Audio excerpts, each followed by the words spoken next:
If you see me with the same clothes in the next video, just know that the videos are recorded on the same day. Welcome back to this channel where we talk about books and art at the same time. And most of the times we never know which art we're going to be talking about during the video. So whichever artwork it is this time, I hope that you enjoy watching along to me drawing or painting. Let me preface by saying that this book was supposed to be talked about over the Halloween period, and I did not talk about it then because life got in the way, but now it's time to talk about it. And the book is called My Best Friend's Exorcism by Grady Hendrix. I've read a couple of books by Grady Hendrix before, and unfortunately I did not like any of them. An example being have I forgotten again? The Final Girl Support Group. That one, I was reading it I think 2 months ago and I was unable to finish it. I marked it as DNF. And then the other one was We Sold Our Souls, which was like a rock themed horror story book. Most of the books that the author writes are thrillers stroke horror books, and I did not like any of them. And even going into this one, I did not expect to like it, but funnily enough, I really loved the book. Like, it was a solid 4-star for me. So the book is set in the 1980s, and it follows the story. It follows two friends, Abby and Gretchen. They met in the early 1980s when Abby was still a kid, and then she had invited all the kids in her class to her birthday party, and then the only person who showed up was Gretchen, who was a new kid to the school, and it was one of the weird kids because she's new and all that. Abby was also probably a weird kid, you know. So she was the one who showed up for the skating themed birthday party, and ever since that day they became really tight. As the book goes along, you find out that Gretchen was being raised in a really strict Christian family household. Her mom, her dad, they were really strict. They never allowed her to watch television, like films and all that. Even going to the movies to watch anything was pretty difficult, but they were really well off. Versus Abby, who they started off being well off, but later on, as the years went by, her dad lost her job and her mom, they started struggling in life. I do not know what I was hearing. Well, now fast forward a couple of years when they're now teenagers and they're in either high school or university. I really don't know. I can't remember. But they now have a bigger friend group with 2 other girls in it.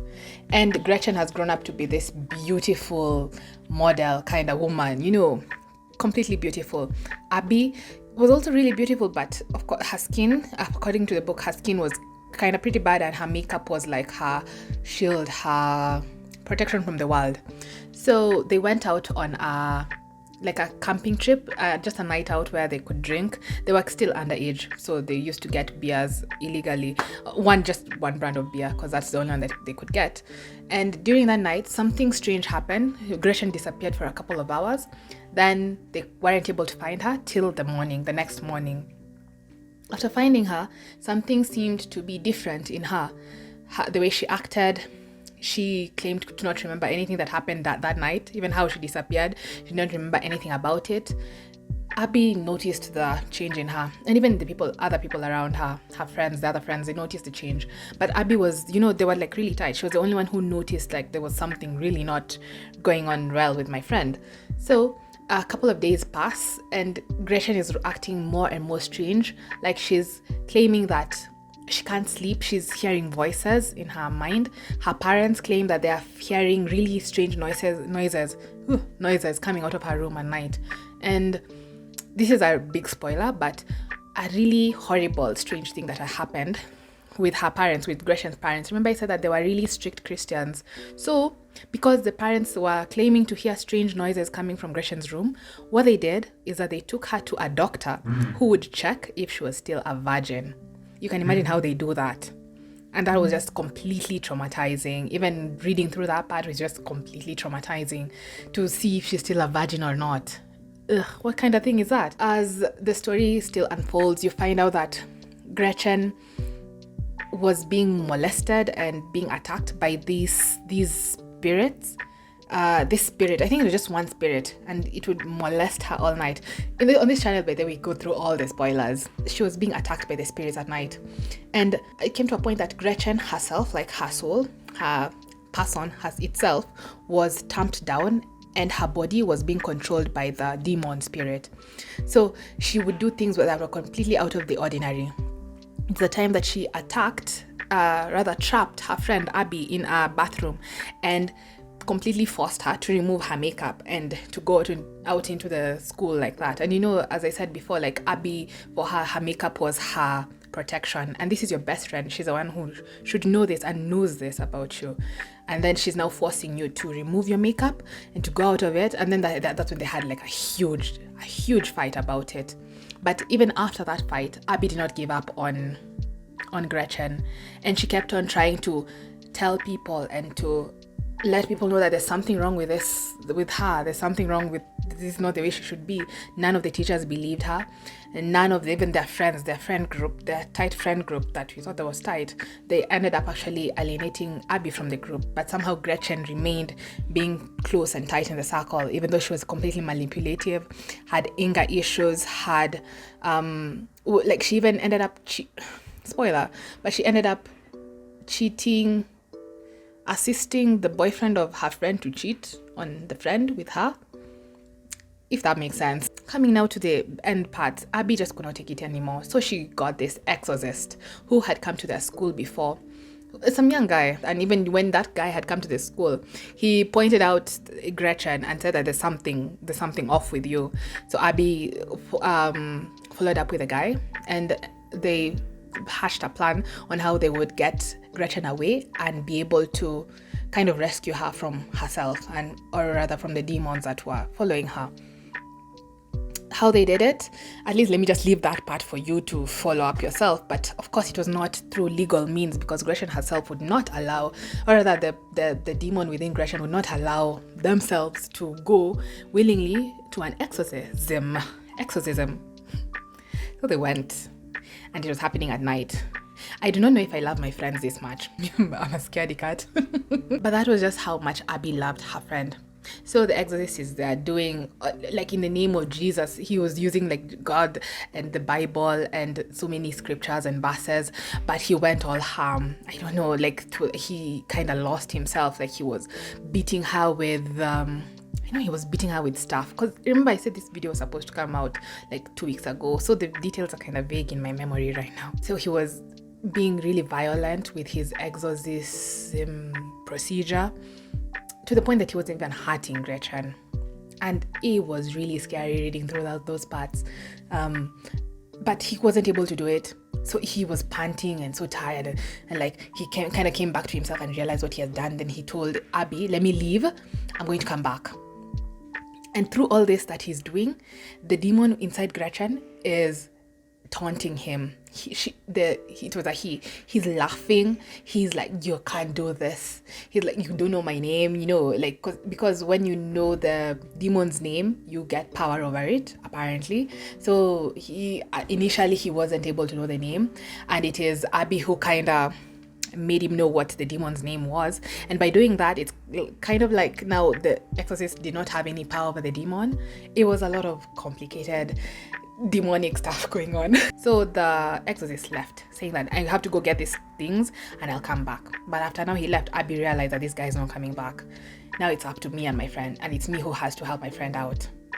So she was like, in the name of some childhood friends that they used to have when they were kids, in the name of, she was not even using the name of Jesus. This was like literally in the name of Tommy and the Coke, and in the name of what, and in the name of what, all these weird things, the name of the table. For all I know, it was like some really strange stuff.